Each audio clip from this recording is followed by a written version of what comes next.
Skorpioni, skatāmies darba dzīvi aprīlī. Aprīlis iesāksies ar kaut kādu jaunu darbību, kaut kāda jauna enerģija būs.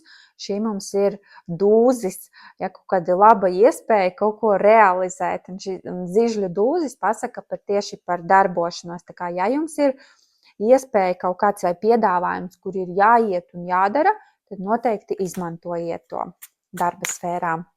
Tālāk. Deviņi zižļi, arī zižļi, bet 9.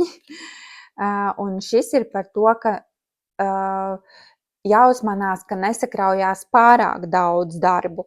Ja varbūt, ja jums ir kaut kāda iespēja sadarboties vai uzsākt kaut kādu projektu, tad izvērtējiet savas spējas, nepaņemiet par daudz, lai jums nav pa smagu. Esiet uzmanīgi ar to, jārūpējas par balansu. Un aprīļa beigas, 9 monētas, ļoti laba kārta, gan finansiālā. Tā kā mēs runājam par darbu, tad tas ir par finansēm, kur durvis atverās. Ja jūs būsiet kārtīgi pastrādājuši aprīļa vidū un uz aprīļa beigām, tad jums būs rezultāti. Jaunas mājas pirkums varbūt, ja? Bet tad pēc 25. aprīļa, ja jūs taisties kaut ko ieguldīt daudz, kad beigsies retrogrāds.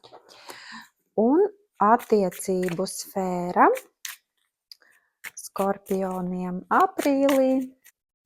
Un arī dūzis, monētu dūzis. Iespējams, ka būs kaut kāda jau arī iespēja. Vai iespēja uzlabot attiecības, piemēram, kaut kāda aizbraukt kaut kur kopā vai aiziet uz terapiju vai kaut kāda iespēja, kā uzlabot attiecības.